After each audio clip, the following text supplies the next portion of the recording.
చూడండి పిల్లలు, ఇవాళ మనం గ్రావిటేషన్లోకి వచ్చేసాము. గ్రావిటేషన్ చాప్టర్లో ఈ 8 ఫార్ములాల మీద మేజర్గా మనకు అడుగుతున్నాడు. 8 ఫార్ములాస్ ఉన్నాయండి. మీరు కాన్సన్ట్రేట్ చేయండి. 8 ఫార్ములాస్. ఫస్ట్ వన్ వచ్చేసి కెప్లర్స్ లాస్ మనకు. Okay, Kepler's first law, second law, third law. Okay, ఇప్పుడు కెప్లర్ ఫస్ట్ లా అన్నాడు అనుకోండి, second law third law start చేశాను. ఫస్ట్ లా ఏదైనా శాటిలైట్ కానీ ఏదైనా కానీ ఎలిప్టికల్ ఆర్బిట్లో తిరుగుతుంది. సన్గా సెంటర్ చేసుకో, ఏదైనా ప్లానెట్ని సెంటర్గా చేసుకుని. ఇప్పుడు సన్ మనకి సెంటర్లో ఉందనుకోండి, ఎర్త్ అనేది ఎలిప్టికల్ ఆర్బిట్లో తిరుగుతుందని మనకి కెప్లర్ ఇచ్చాడు. సెకండ్ లా ప్రకారం ఏంది, ఏరియా వెలాసిటీ dA/dt కాన్స్టెంట్ అన్నాడు. అంటే ఇప్పుడు ఈ ఏరియా, సపోజ్ ఈ ఏరియా సేమ్ అంటున్నాడు వాడు. ఓకే, ఇది చాలా దగ్గరగా ఉంది చూడండి, ఇది చాలా దూరంగా ఉంది. ఓకే, ఈ రెండింటి ఏరియా కాన్స్టెంట్ అంటున్నాడు. అంటే dA/dt, A/T1, A/T2 అని మనం ఇది ఏరియా A1 అనుకున్నాం అనుకోండి, ఇది ఏరియా A2 అనుకున్నాం అనుకోండి. Area A1/T is equals to area A2/T. ఇలా మనం చేసుకుంటూ పోతాం మనం. ఓకే, థర్డ్ లా ప్రకారము T² A క్యూబ్ అనేది semi circular. Okay, time period అనేది సెమీ సర్క్యులర్. సో మనం తీసుకున్నాం అనుకోండి ఇట్లా. సో ఇది అనేది ఏ అవుతుంది. ఇది శాటిలైట్ తిరుగుతున్న టైం పీరియడ్ ఏదో ఉంటుందో T అవుతుంది. T² is directly proportional to A³ అన్నాడు మనకి. ఓకే, సెమీ సర్క్యులర్ రేడియస్ అయిపోతుంది మనకి. ఓకే, ఏ అనేది ఇక్కడికి వచ్చేస్తుంది. నెక్స్ట్, సో దీని మీద మేజర్ అడుగుతున్నాడు, దీని మీదనే మేజర్ అడుగుతున్నాడు. T² is directly proportional to A³ అని అడుగుతున్నాడు. లేదంటే ఈ ఫార్ములా మీద అడుగుతున్నాడు వాడు. కెప్లర్స్లో అడిగితే ఈ రెండింటి మీద అడుగుతాడు. ఫస్ట్ అవసరం లేదు కదా మనకి, మేజర్గా థర్డ్ మీద అడుగుతున్నాడు. ఓకే, నెక్స్ట్ సెకండ్ ఈక్వేషన్ వచ్చేసి న్యూటన్స్ లా ఆఫ్ గ్రావిటేషన్. రెండు మనకి చిన్నప్పటి నుంచి చదివిందే. 2 మాసులు ఉన్నాయనుకోండి, ఇక్కడ ఒకటి M1 M2. ఓకే, ఈ రెండింటి మధ్య డిస్టెన్స్ ఏదైతే ఉందో R అనుకున్నాం అనుకోండి. ఇప్పుడు ఫోర్స్ని ఎలా రాయవచ్చు, F G into proportional constant G అనేది G ఇంటూ M1 M2/R² అని రాసుకోవచ్చు. G M1 M2/R² అని రాసేయచ్చు మనం. సో G వాల్యూ మనకు వచ్చేసి, G వాల్యూ ఎంత ఉంటుంది మనకి, G వాల్యూ వచ్చేసి ఎంత ఉందండి, 6.67 ఇంటూ 10⁻⁻11 ఉంటుంది. Newton metre square per kg² ఉంటుంది. Newton metre square per kg². Okay, దీన్ని ఇలా తీసుకొచ్చామనుకోండి, ఎఫ్ అనేది న్యూటన్ కదా, ఇది మీటర్ స్క్వేర్ ఇది ఉంది కదా, ఈ రెండు కలిపి kg² అయిపోతుంది. ఓకే, G వాల్యూ కావాలి కాబట్టి ఈ రెండు తీసుకొస్తే ఇది newton metre square, the metre square by kg². చలో, నాకు యాక్సలరేషన్ డ్యూ టు గ్రావిటీ గురించి మాట్లాడుతున్నాం. గ్రావిటీ వాల్యూ G వాల్యూ ఎంత తీసుకోవాలి మనకు తెలుసు కదా. G వాల్యూ 9.8 తీసుకోండి. ఇవ్వకపోతే మనకి నియర్లీ ఆన్సర్లు కావాలంటే 10లో తీసుకోండి. Okay, G' G/1 + h/r². ఇదేంది హైట్లో ఉన్నప్పుడు, అంటే ఇది మనకి ఎర్త్ రేడియస్ అవునా కాదా, ఇక్కడి నుంచి ఇక్కడికి GR రేడియస్. ఓకే, ఇంకొంచెం హైట్లో ఇక్కడి నుంచి ఇక్కడికి హైట్, ఈ హైట్ హెచ్లో. ఓకే, మనకు కావాలి గ్రావిటీ కావాలంటే G' G/1 + h/r. ఈ హెచ్ ఇక్కడ, ఆర్ ఇక్కడ ఉందండి, h/r². ఇది ఇంపార్టెంట్ మనకి, ఇది అడుగుతూ ఉన్నాడు. ఓకే, ఒక్కొక్కసారి మనం ఇలా కూడా తీసుకోవచ్చు అండి. దీన్ని లోపల తీసుకోవచ్చు. లోపల తీసుకుంటే ఎలా అవుతుంది చూడండి, G' ఇక్కడ రాస్తున్నారు చూడండి, G' ఇలా కూడా రాస్తారు చాలామంది. ప్రాబ్లం లేదు. 2ని బయటకు తీసుకెళ్తాను అంటే 1 - ఈ మొత్తం ఫ్యాక్టర్ని పైకి తీసుకెళ్ళాలనుకోండి, -2 అవుతుంది. -2ని ఇక్కడ 2h/r అని రాస్తారు. ఇది కూడా కరెక్టే. ఎలా అయినా రాయొచ్చు మనం, ఇదన్నా రాయొచ్చు మనం, లేదంటే ఇలా కూడా రాయొచ్చు మనం. ఓకే, సో ఏది రాసినా కూడా కరెక్టే. ఈ ఫామ్లో గుర్తుపెట్టుకోండి. ఇది రాయడం బైనామియల్ థియరం ప్రకారం ఇక్కడ రాయడం మన ఈజీ అయిపోతుంది. నెక్స్ట్ డెప్త్ గురించి మాట్లాడుకుందాం. ఇదే యాక్సలరేషన్ డ్యూ టు గ్రావిటీ జీది డెప్త్ గురించి మాట్లాడుకున్నాం. డెప్త్ ఉంటే మనకి ఇప్పుడు ఈ మనం రేడియస్ అనుకున్నాం, ఎర్త్ రేడియస్ అనుకున్నాం అనుకోండి, ఇది ఇక్కడి నుంచి ఇక్కడికి రేడియస్ అనుకున్నాం అండి. ఇది ఎంతో కొంత డెప్త్లో ఉందంట, అంటే ఇది ఎంతో కొంత చిన్న డెప్త్ డీలో ఉంది. ఓకే, డీలో ఉంటే మనం ఎట్లా రాయొచ్చట, g dash equals to g into 1 - d/r. ఇది అనేది డి అనేది డెప్త్, ఆర్ అనేది రేడియస్ ఆఫ్ ది ఎర్త్ మనకి. ఓకే, సో నెక్స్ట్ ఇది కూడా ఇంపార్టెంట్, దీని మీద కూడా బాగా అడుగుతున్నాడు అండి మనకి numericals. Okay, acceleration due to gravity G dash height గురించి మీరు మాట్లాడుకోవాలి మనం, అండ్ డెప్త్ గురించి మనం మాట్లాడుకోవాలి. దీని మీద బాగా అడుగుతున్నాడు. ఇవి 2 ఫార్ములాస్ మనకి ఇంపార్టెంట్ ఉన్నాయి మనకి. Next gravitational field of intensity ఈ ఈక్వల్స్ టు F/m. మనకు తెలుసు ఎలక్ట్రిక్ ఫీల్డ్ ఫార్ములా ఈ ఈక్వల్స్ టు F/m. మనం అదే పాయింట్ మాస్ గురించి మాట్లాడుకుంటున్నాం అనుకోండి, m/m ఇదే ఫార్ములాని దాంట్లో సబ్స్టిట్యూట్ చేసాం అనుకోండి, F ఈక్వల్స్ టు m/m/r² అన్నాం అనుకోండి, g ఇంటూ m/m. ఒక m క్యాన్సిల్ అయిపోయి gmm వస్తుంది, అవునా కదా. ఈ ఈక్వల్స్ టు F అంటే g small m capital M by r² అవుతుంది, ఇంటూ ఈ m ఇక్కడ ఉంటుంది, ఈ m క్యాన్సిల్ అయిపోతుంది, క్యాన్సిల్ అయిపోయి మిగిలింది అంటే gm/r² వచ్చేస్తుంది. గుర్తుపెట్టుకోవడం ఈజీ మనం. So gravitational potential V equals to W/m. అంటే ఎక్కడి నుంచో ఒక మాస్ని తీసుకొచ్చి ఇన్ఫినిటీ నుంచి తీసుకొచ్చి పర్టికులర్ పాయింట్ దగ్గర పెట్టాలి మనం. ఎంతైతే పని జరుగుతుందో ఆ పనిని మన పొటెన్షియల్ అని అంటాం, గ్రావిటేషన్ పొటెన్షియల్ అంటాం. Work done bringing the unit mass m, W/m. దీన్ని ఎలా రాస్తామంటే, so V equals to minus of bringing ఎక్కడి నుంచో తీసుకొస్తున్నాం ఇక్కడ తీసుకురండి, మైనస్ ఆఫ్ gm/r అని రాస్తాం. r² కాదు, చాలా జాగ్రత్తగా చూడాలి, ఇంట్లో పిల్లలు చాలా తప్పులు చేస్తూ ఉంటారు. r² కాదండి, ఇది r మాత్రమే. ఇది పాయింట్ మాస్ గురించి మాట్లాడుతున్నా. అదే 2 మాసెస్ గురించి మాట్లాడుతుంటే 2 తీసుకోవాలి, మైనస్ g ఈ ప్లేస్లో 2 తీసుకోవాలి, g minus g m1m2/r, m1m2/r. ఇది కూడా అడుగుతున్నాడు. ఓకే, ఇది కూడా అడుగుతున్నాడు పొటెన్షియల్ ఎనర్జీ గురించి మనకి, రైట్. సో ఎస్కేప్ వెలాసిటీ ఇది చాలా చాలా ఇంపార్టెంట్ అండి. ఎస్కేప్ వెలాసిటీ రెగ్యులర్గా న్యూమరల్ అడుగుతున్నాడు. ఓకే, హైట్ గురించి డెప్త్ గురించి అడుగుతున్నాడు. నెక్స్ట్ ఇది అడుగుతున్నాడు, ఎక్కువ పర్సంటేజ్ మనకి అడిగేది.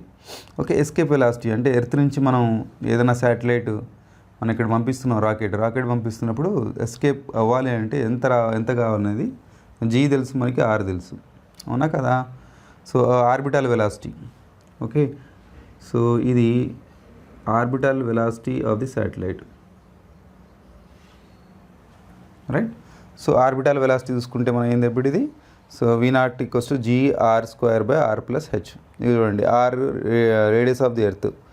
ఓకేనా, ఆర్బిట్లో మనకి ఒక శాటిలైట్ తిరగాలంటే ఎంత హైట్లో ఉండాలి, h హైట్లో ఉండాలి, అంతే కదా. ఇది h హైట్. ఓకే, ఇది రేడియస్ ఆఫ్ ది ఎర్త్ మనకి, ఇది శాటిలైట్ హైట్ అన్నట్టు, ఎర్త్ నుంచి satellite height. So g into r²/r+h. ఈ 8 ఫార్ములాస్ వాడుకొని మీ 8 ఫార్ములాస్ గుర్తుపెట్టుకున్నా కూడా వాడు ఏమడిగినా మీరు ఈజీగా చేయగలుగుతారు. మొత్తం చాప్టరు ఒక్కొక్కటి చేసుకుంటూ వెళ్ళినా కూడా మీరు రివైజ్ చేసినట్టు అయిపోతుంది. ఒకటే క్వశ్చన్ అడుగుతున్నాడు మనకి దీంట్లో నుంచి. ఓకే, వెరీ రేర్ కేసెస్లో 2 క్వశ్చన్లు అడుగుతున్నాడు అండి ఎంసెట్లో. ఎంసెట్ వదిలేసి వేరేది ఏమన్నా రాయండి, జేఈ రాయండి, ఐఐటి రాయండి, నీట్ రాయండి, ఏది రాసినా కూడా గ్రావిటేషన్లో 2 కానీ 3 కానీ అడుగుతున్నాడు వాడు. కానీ ఎంసెట్లో వాడు ఒకటే అడుగుతున్నాడు. ఆ ఒక్కటి ఎక్కడి నుంచి అని ఇవ్వచ్చు, దీంట్లో నుంచి అని ఇవ్వచ్చు, లేదంటారా దీంట్లో నుంచి యాక్సిలరేషన్ డ్యూ టు గ్రావిటీ హైట్లో నుంచి డెప్త్లో నుంచి అడుగుతాడు, లేదా పొటెన్షియల్ ఎనర్జీ నుంచి అడుగుతుంటాడు, పొటెన్షియల్ నుంచి గ్రావిటేషన్ పొటెన్షియల్ అడుగుతుంటాడు, escape velocity, orbital velocity, satellite యొక్క ఆర్బిటల్ వెలాసిటీ. ఒక్కొక్క న్యూమరికల్ చేయగలిగితే మనకి తక్కువ టైంలో రివైజ్ చేసినట్టు ఉంటుంది, ఈజీగా మనం చేసుకోవచ్చు, సరేనా. సో నేను ఇది న్యూమరికల్ కంటిన్యూ చేస్తాను, ఒక్కొక్క న్యూమరికల్ దీని మీద కంటిన్యూ చేసి మీకు చూపిస్తాను. ఓకే, ఒక క్లాస్లో అయిపోతుంది మీకు ఈజీగా, రైట్, క్లియర్. చలో వెళ్దామా మరి. చూడండి పిల్లలు, the figure shows the elliptical orbit of a planet P around sun S అన్నాడు. ప్లానెట్ తిరుగుతూ ఉంది, సన్ ఇక్కడ పెట్టాడు. సో దీని ప్లానెట్ లోపల ఇట్లా గుండ్రంగా తిరుగుతుంది కాబట్టి ఏరియా షేడెడ్ CSD అన్నాడు. CSD area is twice the shade of area of ASD. అంటే ఈ ఏరియాని మనం A1 అనుకున్నాం అనుకోండి, A1 ఏరియా అనుకున్నాం అనుకోండి, ఈ ఏరియాని A2 అనుకున్నాం అనుకోండి, ఏరియాని A1 అనుకున్నాము, ఏరియాని A2 అనుకున్నాం అనుకోండి. ఈ ఏరియా అనేది ట్వైస్ ఆఫ్ ఏరియా 2. మనం ఏం వాడుకోవచ్చు మనం అంటే so dA/dt is equals to constant అని మనకు ఫార్ములా తెలుసు, second law. dA/dt equals to constant తెలుసు కదా మనకి, కాన్స్టెంట్ అని రాయించాను. dA/dt అంటే A/t ఈజ్ కాన్స్టెంట్, A/t అనేది కాన్స్టెంట్ వచ్చేస్తుంది మనకి, అవునా కదా. So A/t is constant. So A1/T1 అని రాసుకుందాం. A1/T1 A2/T2 ఒక నిమిషం, A2/T2. ఇది మనం ఇలా రాసుకుంటే A1/T1 equals to A2/T2, A1/T1 is equals to A2/T2. చలో, ఇది ఏరియా 1 అయితే ఇది టైం T1 అవుతుంది ఇక్కడి నుంచి ఇక్కడికి రావడానికి. సో ఇది ఏరియా 2 అవుతే ఇక్కడ T2 వచ్చేస్తుంది మనకి, ఇక్కడ T2 వచ్చేస్తుంది. ఓకేనా పిల్లలు. సో ఇప్పుడు మనకి ఏమంటున్నాడు, రేషియో అడుగుతున్నాడు T1/T2. అంటే మనం ఈ ఏరియాని తీసుకెళ్దామండి. ఏరియా 1/ఏరియా 2 ఈజ్ ఈక్వల్స్ టు T1/T2 వచ్చేస్తుంది, T1/T2 వచ్చేస్తుంది. Right, clear. ఇప్పుడు ఏరియా 1 ఎంత అవుతుంది, ట్వైస్ అన్నాడు, అంటే 2 టైమ్స్ పెద్దది అన్నాడు. ఇది దీని ఏరియా కన్నా 2 టైమ్స్ పెద్దది కాబట్టి 2A1 అనుకుందాం. సో 2 టైమ్స్ అంటే A2 కన్నా 2 టైంలు పెద్దది, 2A2/A2. ఓకే, దీన్ని క్యాన్సిల్ చేస్తే 2 వస్తుంది. అంటే రేషియో ఎంత వస్తుంది మనకి, T1/T2 అనేది మనకి 2 వచ్చేస్తుంది. ఈ రేషియో వచ్చేసి T1/T2 2 వచ్చేస్తుంది. ఈ విధంగా మనం న్యూమరికల్ చేయొచ్చు. ఆప్షన్స్ ఇస్తాడు, ఆప్షన్స్ ఇవ్వలేదు నేను, ఇక్కడ ఆప్షన్స్ ఇస్తూ ఉంటాడు. 2, 4, 6, 8 అని చేస్తాడు మనకు ఆప్షన్స్. Okay, options ఇస్తుంటాడు. 2 ఇక్కడ వచ్చేసి B4, సో C6, 8, D8 అని ఇచ్చేస్తుంటాడు. మన ఆప్షన్ 2 ఇది ఇస్తాడు. ఇప్పుడు మనం ఇదే సేమ్ దీనిలాగానే ఇంకోటి చూద్దాం. అంటే దీనిలాగానే ఇంకోటి అడిగాడు అనుకోండి, అప్పుడు సపోజ్ ఎలా అడుగుతాడు మనకి, సపోజ్ ఏరియా గురించి మనం ఇప్పుడు ఇదే ఎలిప్టికల్ మనం తీసుకుంటే ఇదొక ఏరియా తీసుకున్నాడు, ఓకే. ఇంకొక ఏరియా ఎక్కడో తీసుకున్నాడు, అంటే మూడు తీసుకున్నాడు మీకు ఏరియాస్. ఓకే, నేను ఇప్పుడు ఈ ఏరియాస్లో మనం షేడ్ చేద్దాం. ఇక్కడ రావట్లేదు పెన్. ఈ ఏరియాని షేడ్ చేద్దాం మనం. Area 1, area 2, area 3. ఇక్కడి నుంచి ఇక్కడ రావడానికి 2 డేస్ పెట్టింది అనుకోండి, ఇక్కడి నుంచి ఇక్కడ రావడానికి 3 డేస్ పట్టింది అనుకోండి, ఇక్కడి నుంచి ఇక్కడానికి 6 రోజులు పట్టింది మనకి, 6 days. Okay, what is the ratio అని అడుగుతుంటాడు, వాట్ ఈస్ ద రిలేషన్ అడుగుతాడు. ఏరియా 1, ఏరియా 2, ఏరియా 3, ఏరియా 1కి, ఏరియా 2కి, ఏరియా 3కి. ఈ విధంగా చిన్న న్యూమరికల్సే, పెద్ద కష్టం ఏం కాదు అన్నప్పుడు ఇదే ఫార్ములా వాడుకోవాలి. A1/T1 is equals to A2/T2 is equals to A3/3. 3 ఏరియాలు ఇచ్చాడు కదా మనకి, మనం వేసుకోవచ్చు. అప్పుడు A1 ఏరియాలో మనం కవర్ చేయడానికి ఎన్ని రోజులు పట్టిందని 2 డేస్ పట్టింది. A2 ఏరియాని కవర్ చేయడానికి ఎన్ని రోజులు పట్టింది మనకి, 3 రోజులు పట్టింది. A3 ఏరియాని కవర్ చేయడానికి ప్లానెట్ ఎన్ని రోజులు పట్టిందంట, 6 డేస్ పట్టిందంట. ఓకే, సో ఈ విధంగా మనం 6 డేస్ పట్టింది కాబట్టి 6 LCM తీసుకుంటే 2 3 6 కాబట్టి ఇక్కడ A1 వచ్చేస్తుంది. సో ఇక్కడ ఎంత వస్తుంది, 3 2 6 కాబట్టి 2 A2 వచ్చేస్తుంది. ఇక్కడ ఏమొస్తుంది, ఉత్త A3 వచ్చేస్తుంది. What is the relation between A1, A2, A3 అని అడుగుతాడు ఆప్షన్స్లలో. What is the relation between A2, A3 అడుగుతాడు. ఓకే, అప్పుడు ఈ ఆప్షన్స్ మనకు వచ్చేసి 2A1 is equals to 3A2 is equals to, so A3 అని ఇచ్చేస్తాడు. బి ఆప్షన్ వచ్చేసి 3A1, సో 2A2, A3 అంటాడు. లేదంటే సి ఆప్షన్ వచ్చేసి 3A1, ఓకే, సో 2A2 దగ్గర ఇస్తూ ఉంటాడు, 3A3 అని ఇస్తాడు. లేదా డి ఆప్షన్ వచ్చేసి so 2A1 is equals to 3A2 is equals to A3 అని చేస్తూ ఉంటాడు. మనకు ఆప్షన్ ఏంటి ఇప్పుడు, బి అనేది ఆప్షన్. ఇట్లా ఏరియా ఏది ఇచ్చినా కూడా మనం కెప్లర్స్ సెకండ్ లా యూజ్ చేసుకొని మనం చేయొచ్చు. మనం ఏరియా అంటే చాలా ఈజీ న్యూమరికల్ అండి ఇది. ఓకే, చూడండి పిల్లలు, సెకండ్ న్యూమరికల్కి వద్దాము. Satellite of time period 24 hours is orbiting the earth at height ఇచ్చాడు. Height 6 hours above the surface of the earth అన్నాడు. అంటే వీడు న్యూమరికల్ మంచిగా చదవండి. సో మీరు టకటక 6 hours హైట్ ఇవ్వగానే 6 hours అని తీసుకుంటూ ఉంటారు. ఫస్ట్ ఫార్ములా వేద్దాం. ఏంటంటే ఈ సొల్యూషన్లో ఫార్ములా వేద్దాం. థర్డ్ లా న్యూటన్స్, దీని థర్డ్ లా వేద్దాం. ఓకే, సో థర్డ్ లా వేసేస్తే ఏమొస్తుంది మనకి, T square is directly proportional to A cube అన్నాడు. అంతే కదా మనం ఫార్ములా తీసుకున్నప్పుడు. ఏ ప్లేస్లో మనం ఇప్పుడు రేడియస్ ఆఫ్ ది ఎర్త్ అన్నాం కదా, T square equals to A cube అందాం మనం. ఏ క్యూబ్ అంటే మనకి T2 square by T1 square ఇలా కూడా రాసుకోవచ్చు కదా, is equals to R2 cube by R1 cube. ఇప్పుడు ఏమేమి ఇచ్చాడో చూద్దాం మనం. ఇది ఫార్ములా అండి, ఇది ఫార్ములా మనం వాడుకునేది. ఓకే, ఇప్పుడు మనం ఏమేమి ఇచ్చాడో చూద్దామండి. ఫస్ట్ ఇచ్చేసి మనకి రేడియస్ R1 ఇచ్చేసాడు. R1 అనేది డైరెక్ట్ 6 hours తీసుకోవద్దు, మనం R + 6 hours తీసుకోవాలి. Okay, radius of the earth నుంచి రేడియస్ అనేది ఎర్త్ది. దీని నుంచి మనకి ఎంత అన్నాడు, 6 hours హైట్లో ఉందని అన్నాడు. ఓకే, నెక్స్ట్ R2 వచ్చేసి ఏం తీసుకోవాలి మనం చూడండి. R2 వచ్చేసి పిల్లలు శాటిలైట్ ఎట్ హైట్, శాటిలైట్ ఎంత హైట్లో ఉందంటే 2.5 hours from the surface of the earth. అంటే సర్ఫేస్ ఆఫ్ ఎర్త్ నుంచి 2.5 hours ఉన్నదంట. ఓకే, ఇది మన R1 R2 ఇచ్చాడు. ఓకే, T1 టైం పీరియడ్ ఇచ్చాడండి. T1 టైం పీరియడ్ ఎంత ఇచ్చాడు, 24 hours ఇచ్చాడు. 24 ఇచ్చాడు. ఓకే, సో 24 hours ఇచ్చాడు కాబట్టి మనకి T2 ఫైండ్ అవుట్ చేయమంటున్నాడు వాడు. T2 ఫైండ్ అవుట్ చేయండి, క్వశ్చన్ మార్క్ ఇది. సో సబ్స్టిట్యూట్ చేద్దామా, దీంట్లో సబ్స్టిట్యూట్ చేద్దామా. T2, so T2 square equals to, దీన్ని అడిగి తీసుకెళ్దామండి, T1 square into R2 cube by R1 cube. చూడండి, T2 square equals to T1 తర్వాత వేద్దాం. T1 24 hours కదా, 20 తర్వాత వేద్దాం. సో R2 R1 బై చేద్దాం ఫస్ట్.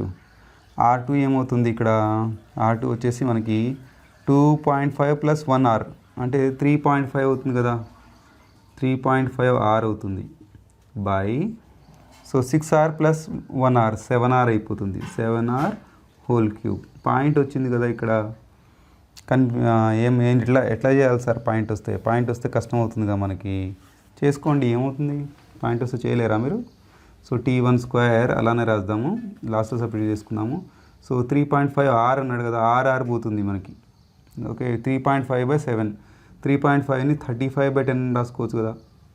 35/10 ఇంటూ 35 ఎన్నిసార్లు రాయాలి మనం, 3 సార్లు రాయాలి మనం. 35 క్యూబ్ అన్నాడు కదా, 35/10. ఓకే, 7 × 7 × 7 వీళ్ళ క్యూబ్ రాద్దాం. 1/7 కదా అది. సో 1/7 ఇంటూ 1/7 ఇంటూ 1/7 క్యూబ్ అయిపోయింది. ఓకే, మళ్ళీ క్యూబ్ రాయొద్దు దీనికి. Okay, so 7 1 7 7 5 35, 7 1 7 7 5 35, 7 1 7 7 5 35. ఈజీ అయిపోయిందా లేదా. 5 1 5 5 2 10, 5 1 5 5 2 10, 5 1 5 5 2 10. మిగిలిందంతా మనకి ఇప్పుడు, so T1 square into 1/2 into 1/2 into 1/2 అంటే 1/8 అయిపోయింది కదా. 1/2 1/2 1/2 డైరెక్ట్ రాసేస్తున్నాం. 1/2 1/2 1/2 1/8 అయిపోయింది. ఓకే, 1/8 అయిపోయింది ఇక్కడ చూద్దాం. దీన్ని అరేంజ్ చేసుకుంటున్నాను అండి. ఇంకో 1/8 అయిపోయింది మనకి. ఇప్పుడు T2 square equals to T1 ఎంత 24 కదా, 24 స్క్వేర్ బై 8 వచ్చేసింది మనకి. T1 square 21 square by 8 square. Okay, మనం క్యాన్సిల్ చేసుకోవచ్చు కానీ ఇక్కడ రూట్ 2 టర్మ్స్లో ఇచ్చాడు, తొందరపడి క్యాన్సిల్ చేయొద్దు అన్నీ. ఓకే, సో మనం ఏం చేద్దామంటే రూట్ 2 టర్మ్స్లో ఇచ్చాడు కాబట్టి T2 స్క్వేర్ని స్క్వేర్ తీసేద్దాం. ఇక్కడ స్క్వేర్ తీసేస్తే ఇటు స్క్వేర్ క్యాన్సిల్ అయింది అనుకోండి, 24 అయింది. మరి ఇక్కడ స్క్వేర్ లేదు కదా, మనం దీన్ని 2ని ఎట్లా రాసుకో, 2√2 అని రాసుకోవచ్చు కదా. అవునా, 2√2 అని రాసుకోవచ్చు కదా. ఇప్పుడు ఈజీ అయిపోతుంది. ఇంకా ఏం రాసుకోవచ్చు మనం, స్క్వేర్ పోయింది కదా. ఇక్కడ వచ్చేసి 24 అవర్స్ అయిపోయింది కదా. ఓకేనా, ఏమని రాసుకోవచ్చు, ఇంకా ఏమని రాసేయచ్చండి. ఇక్కడ చూడండి, 2 1 జా 2 12 జా 2 12, 2 1 2 2 2 4, అంటే ఇక్కడ T2/12/√2. ఇది కూడా ఆన్సర్ ఉందా ఏమన్నా చూడండి. T2 వచ్చేసింది మనకి, ఆన్సర్ లేదు. ఇంకేమన్నా దీన్ని ఇంకా సింప్లిఫై చేద్దామా, దీన్ని 6 12 అని చెప్పి రాసుకుందాం. రాసుకుంటే √2 అయిపోతుంది మనకి. ఓకే, సో దీన్ని ఇంకా మనం ఇట్లా రాసినా కూడా మనకు ఆన్సర్ లేదు దీంట్లో. ఇంకొంచెం చేద్దాం దీన్ని. T2 = ఓకే, ఈ టూని √2 అని √2 రాసుకోవచ్చు కదా. √2 × √2/√2. ఏ 2ని రాసుకున్నాను, పైన ఉన్న 2ని √2 × √2 అని రాశాను. √2 × √2 రాస్తే ఈ √2 మనం క్యాన్సిల్ చేయడం ఈజీ అయిపోతుంది. అంటే మన ఆన్సర్ వచ్చేసి T2 = ఎంత వచ్చిందండి, 6√2. 6√2 ఉందా, ఉంది కదా. ఏ ఆప్షన్ మనకు కరెక్ట్, సి ఆప్షన్ అనేది మనకు కరెక్ట్. ఓకే, సి ఆప్షన్ అనేది మనకు కరెక్ట్. హెచ్ అని ఉన్నాడు కాబట్టి మీరు హెచ్ పెట్టుకోవచ్చు మీరు. ఓకే, 6√2 మనకి చూడండి. 6/√2 కూడా ఇచ్చాడు. తొందరపడి పిల్లలు ఏం చేస్తారంటే ఈ 2 రాయడం మర్చిపోయి 6/√2 కూడా వేసేస్తారు. థర్డ్ న్యూమరికల్కి వస్తామా పిల్లలు. 2 heavy particles of masses M1 ఎంత ఇచ్చాడు మనకి, M1 ఇచ్చింది రాసుకుందాం మనం. ఫస్ట్ గివెన్ వాల్యూస్ రాద్దాం మనం. ఎంత ఇచ్చాడు, M1 వచ్చేసి 40 kg ఇచ్చాడు మనకి. ఓకే, M2 ఎంత ఇచ్చాడు, 60 kg ఇచ్చాడు మనకి.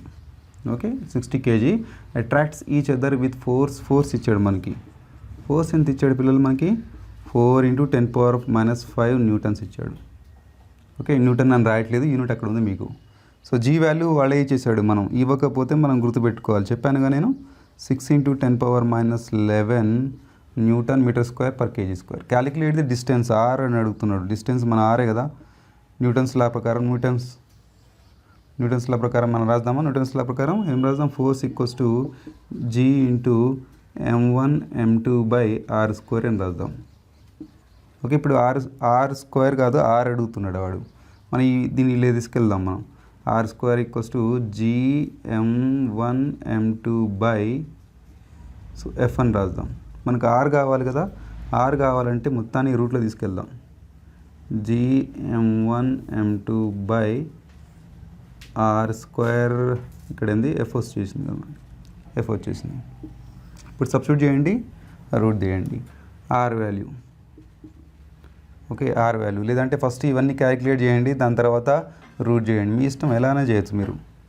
సో జీ వాల్యూ ఎంత వచ్చేసింది మీకు ఇప్పుడు అక్కడ, 6 × 10⁻⁻11 ఇంటూ జీ వాల్యూ పెట్టేశాను కదా. జీ వాల్యూ M1 వాల్యూ పెట్టండి, 40 × 60 ఓకే, ఇంటూ అంతే కదా, ఈ రెండే కదా ఇంట్లో ఉన్నది. బై ఫోర్స్ వాల్యూ ఎంత వచ్చింది, 4 × 10⁻⁻5. 4 × 10⁻⁻5 అండర్ రూట్ చేయాలి మీరు. ఓకే, చిన్నగా చేసుకోండి. పవర్స్ అన్ని పైకి తీసుకెళ్ళండి. దాని తర్వాత ఏమైనా ఉంటే క్యాలిక్యులేట్ చేయండి. ఇట్లా పవర్స్ అన్ని పైకి తీసుకెళ్ళండి. ఈజీ అయిపోతుంది మీకు క్యాలిక్యులేషన్ అనేది, చాలా ఈజీ అయిపోతుంది. 6 × 10⁻⁻5 పైకి తీసుకపోతే 10⁻⁻6 అయిపోతుంది. ఈ 5 పైకి తీసుకెళ్ళండి. 11లో నుంచి 5 తీసేస్తే 6 అయిపోతుంది. సో ఇంకేం మిగిలింది ఇక్కడ, 10 × 6 × 10⁻⁻6 అంటే 600 అయిపోతుంది. ఇక్కడ 600 అవుతుంది కదా. కాబట్టి 6 × 6 అని రాసుకున్నారు, 36. అందుకే రూట్ తీసుకోవడంలో ఈజీ అయిపోతుంది మనకి.